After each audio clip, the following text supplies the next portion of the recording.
We all know situations where a tripod is indispensable, like when you're doing astrophotography or long exposures. But in the field and in my workshops, I often see situations where people use their tripod, even if it isn't necessary at all. I have to say, I myself started out like this. It felt like mounting a tripod made the shot irrevocable and gave it some weight. The argument I heard at that time was that the photographer will necessarily think more about his composition. But I think it is the other way around. I see photographers mounting their tripods first, before even thinking about the composition, and I think that is a grave mistake to be aware of. Therefore, my tip: only use your tripod if you do not have any other choice. Otherwise, try to shoot handheld. Sounds difficult? No, it's not.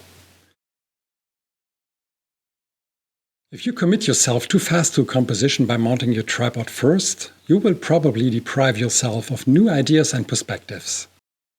By shooting handheld, you can quickly explore different perspectives, compositions, and angles without the time-consuming process of setting up and adjusting your tripod. You can experiment much more easily with low-angle shots, tight spaces, or unusual vantage points, where setting up a tripod would be impractical.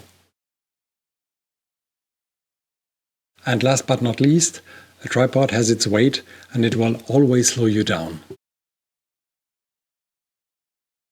Anyway, if you leave your tripod at home, in your car or in your bag, ensure your camera settings are optimized for handheld shooting. Use faster shutter speeds to avoid motion blur. Use image stabilization if available on your camera. And try steady hand-holding techniques to maximize sharpness. If I need to focus stack images on location without a tripod, I'm using a technique based on manual focus. I hold the camera as still as possible with my right hand while I turn the focus ring a quarter of a turn with my left hand after each shutter release. Later in Photoshop, I'm auto-lining and auto-blending the images.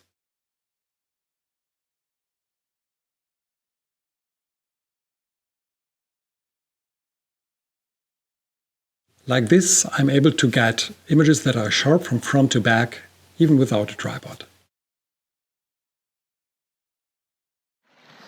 So this is a typical example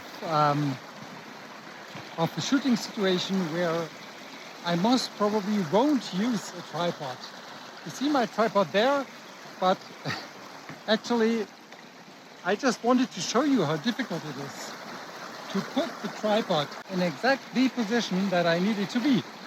Because I need the camera to be around here, this height. There are a lot of rocks in between and I need to, heighten, lower the tripod all the time. In between, the clouds are going to move. So what I'm going to do here is shoot handheld. The only case where I will need the tripod is when I'm doing longer exposures of water. So like 1/6 of a second and even more, then I can't handhold it anymore. But I'm not going to do that today. And it also depends on the height that you're shooting on. In this situation, I'm shooting like 1 meter above the water. So the water is relatively fast. It will already have a silky look. I don't need a tripod here.